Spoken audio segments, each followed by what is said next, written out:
DLED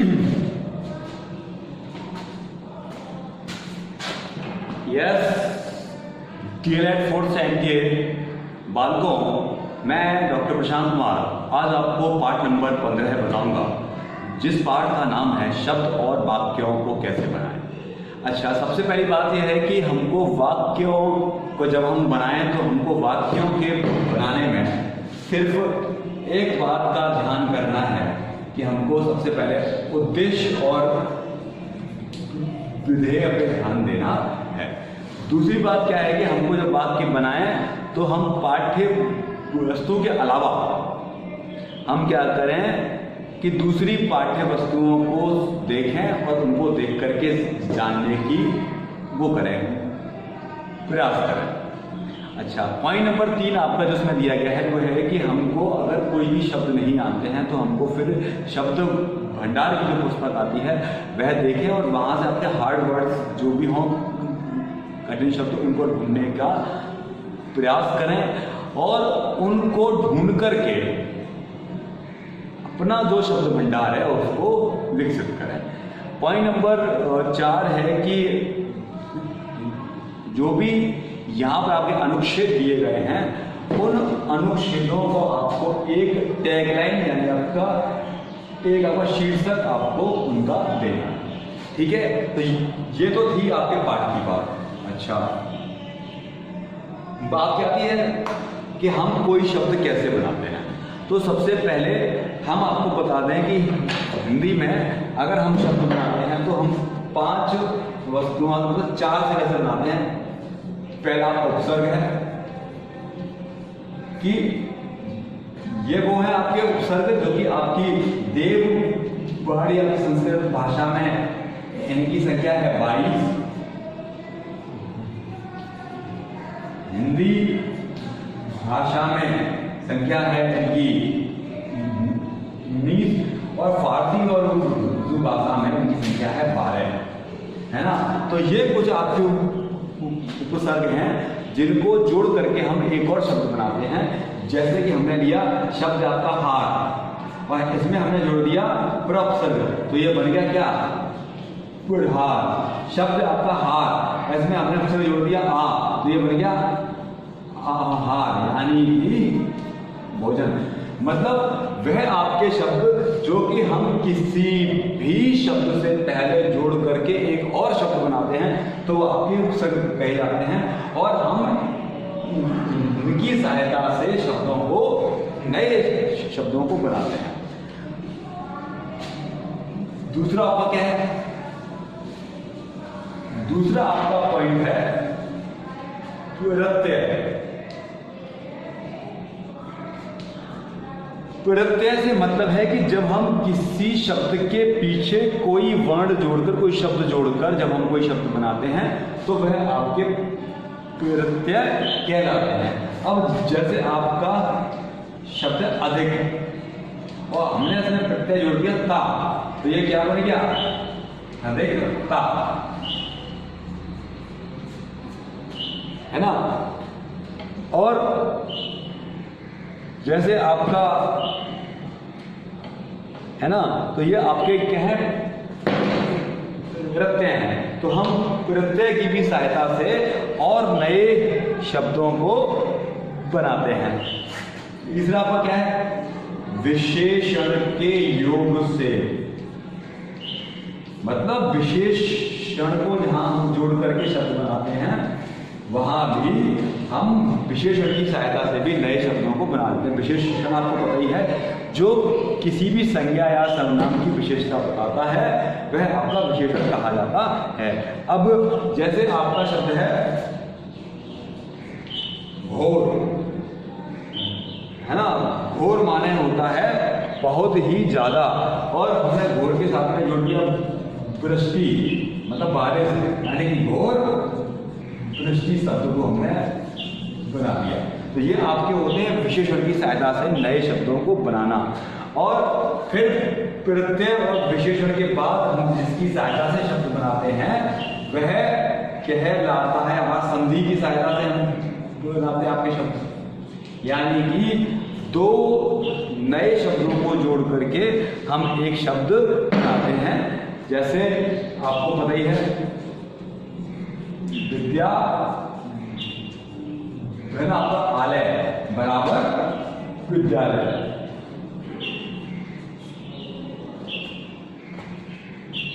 है ना। और क्या है, प्रत्यय धन आपका एक बराबर प्रत्यय। तो ये तो हुआ आपकी संधि। इसका मतलब होता है कि जोड़ करके कोई भी नया शब्द बनाना। पांचवा पॉइंट क्या है, पांचवा आता है समास की सहायता से। ये आपने पढ़े ही, आपने समास आपने पढ़े हैं, है ना।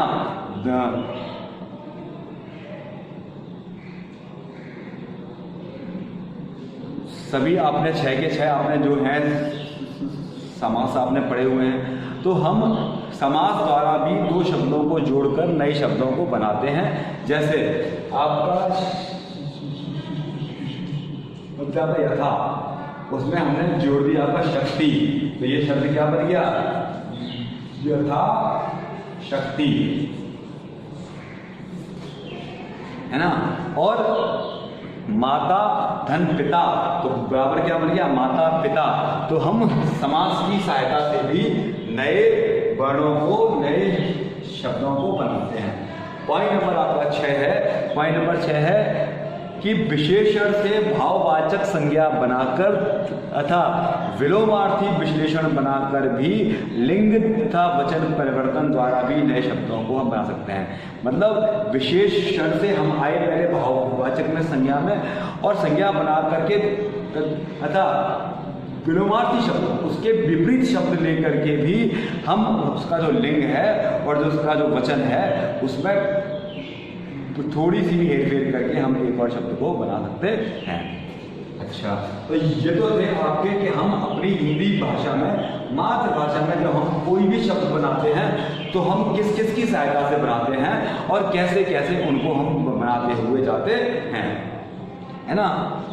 तो ये तो थे कि जब हम आपका कोई सा शब्द बनाए तब। लेकिन नेक्स्ट आपका क्या है, नेक्स्ट आपका है कि जब हम आपके शब्दों के बाद वाक्य बनाते हैं। क्या बनाते हैं, आपका वाक्य, वाक्य आपकी रचना। वाक्य रचना से मतलब है कि सार्थक व व्यवस्थित शब्द समूह को वाक्य कहते हैं। कि जहां पर आपके जो भी हमने जो शब्दों का प्रयोग किया है उनका कोई ना कोई भावार्थ निकल कर आ रहा है, और जिनका भावार्थ निकल कर आ रहा है ऐसे आपके शब्दों के समूह को हम वाक्य कहते हैं। और वाक्य के दो भाग होते हैं, वाक्य के दो भाग होते हैं। पहला आपका उद्देश्य होता है और दूसरा आपका विधेय होता है, विधेय। उद्देश्य का मतलब है कि हम वाक्य में जिसके बारे में कोई बात कही जा रही है, जिसके बारे में बात कही गई है। और विधेय से मतलब होता है कि जो उद्देश्य के बारे में बात कर रहा है, यानी कि जिसके बारे में बात कही जा रही है वो तो हो गया उद्देश्य, और जो उद्देश्य के बारे में बात कर रहा है वह आपका हो गया विधेय।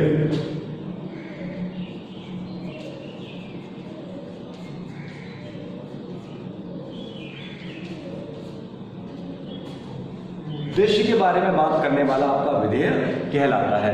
अब जैसे वाक्य क्या है आपका, वाक्य आपका राम खाना खा रहा है। तो यहां पर आपका जो ये जो है रामा, ये तो हो गया आपका उद्देश्य, और जो खाना खा रहा है ये आपका हो गया विधेय। तो हम क्या करते हैं कि हम उद्देश्य और विधेय को दो भागों में बांट करके वाक्यों को, नए वाक्यों को बनाते जाते हैं। और आपको ये बता दूं कि वाक्य आपके 3 प्रकार के होते हैं। पहला आपका सरल वाक्य होता है, वाक्य के 3 प्रकार होते हैं। पहला आपका सरल वाक्य, ये कौन से वाक्य होते हैं? ये वाक्य होते हैं जिस वाक्य में क्रिया, जो आपकी क्रिया वह सिंगल दिखाई दे, एक ही दिखाई दे, तो वह आपका सरल वाक्य होता है। अब जैसे राम खाना खा रहा है, तो यहाँ पर केवल एक ही काम होता हुआ दिखाई पड़ रहा है, वह क्या है कि राम का खाना खाना। तो हम उसको फिर क्या कहेंगे? सिंपल वाक्य। फिर आपका कौन सा होता है? फिर आपका होता है संयुक्त वाक्य।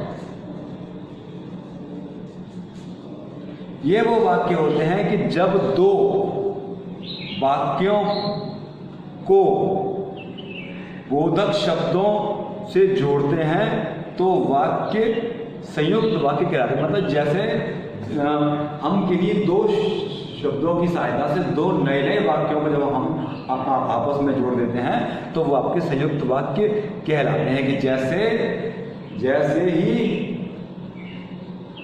जैसे ही बारिश चालू हुई वैसे ही बिजली चली गई। तो यहाँ पे क्या है, हमने दो वाक्यों को जोड़ दिया, जैसे ही और वैसे ही, है ना। तो ये आपके संयुक्त वाक्य हैं। तीसरा आपका जो वाक्यों का प्रकार होता है कौन सा? मिश्रित वाक्य।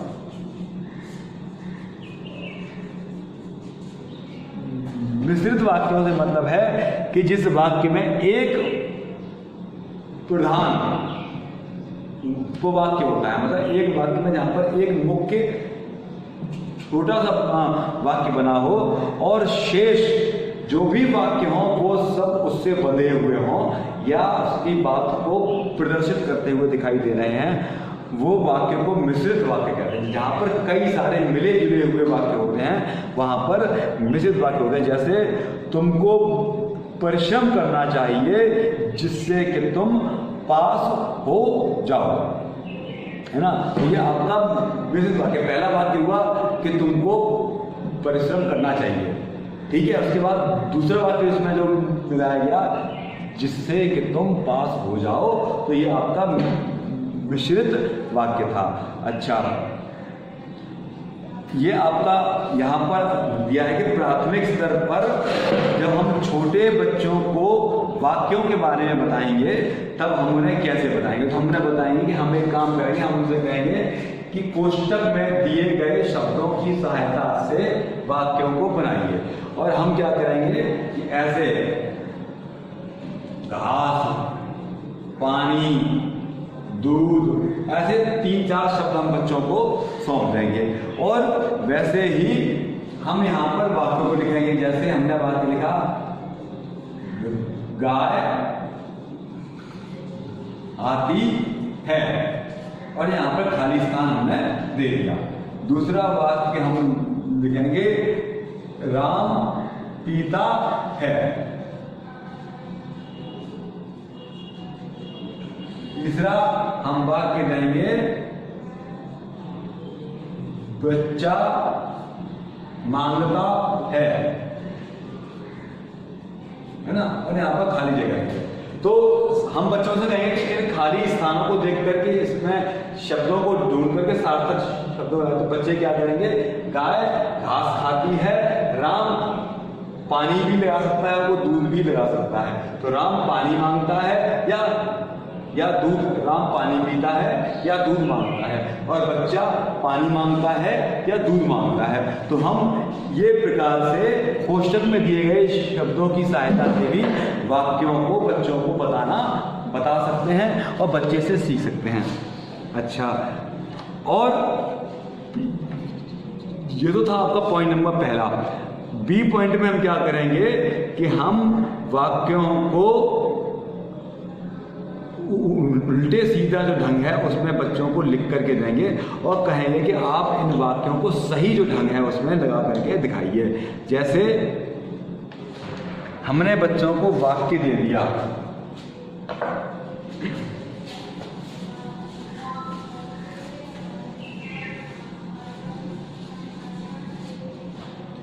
हमने आपके बच्चों को वाक्य दे दिया, लिखो पर किताब मत। हमने बच्चों को ये प्रकार से वाक्य देते हैं, लिखो पर किताब मत। तो हम क्या करेंगे, हम बच्चों से कहेंगे आप इस वाक्य को सही ढंग से बनाएं। तो बच्चे क्या लिखेंगे, किताब पर मत लिखो, है ना। क्या उसका वाक्य बनाएंगे, किताब पर मत लिखो। तो हम ये प्रकार से वाक्यों को बताएंगे। अच्छा, पहला वाक्य देंगे, पेन है, हाँ पेन है, हाँ। हम ये इस प्रकार से 5 वाक्य बच्चों को देंगे जिनमें थोड़ा बहुत गलती होगी, और बच्चों को वही वाक्यों में वो सही करके फिर उनको लिख करके बताना पड़ेगा। ठीक है। पॉइंट नंबर आपका आता है सी। पॉइंट नंबर आपका 3 है।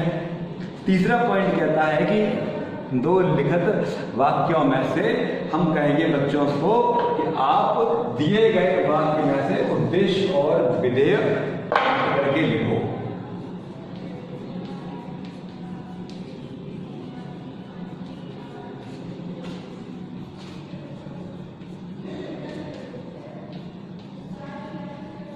छांट करके लिखो। अब हम क्या करेंगे, हम सामने उसके वाक्य लिखेंगे। धोबी कपड़े धोता है। अब इसके सामने लिखा है उद्देश्य और इसके आगे लिखा है विधेय। तो क्या करेंगे, उद्देश्य के नीचे हम लिखेंगे धोबी और विधेय में लिखेंगे कपड़े धोता है। यानी कि कहने का तात्पर्य है कि हम ये प्रकार से जैसे श्याम नाच रहा है, चित्रकार पेंटिंग बना रहा है, हम कल घूमने जाएंगे, वह अच्छा बालक है। तो हम ये ऐसे कई वाक्यों को देख करके हम बच्चों से उद्देश्य और विधेय पूछ करके भी हम बच्चों को बता सकते हैं कि वाक्य कैसे बनाए जाएं। तो आज आपका ये पार्ट नंबर जो था 15, ये आज इतना ही था। नहीं, आपका ये पार्ट आपका संपूर्ण होता है। नेक्स्ट डे हम आपको बताएंगे भाषा विषय में मूल्यांकन की विधियां, है ना। तो ये हम आपको बताएंगे कल। आज आपका पार्ट नंबर 15 जो था वो संपूर्ण हो चुका है। नेक्स्ट वीडियो में केवल आपके 3 पार्ट बचे हैं, वह भी मैं बहुत जल्द करूँगा। घर पे रहें और उन्हें परीक्षाओं को पढ़ते रहें और जो भी कार्य मिले उनको करते रहें। मैं प्रशांत मिश्रा आपसे याद मांगता हूँ। धन्यवाद आपका बच्चों।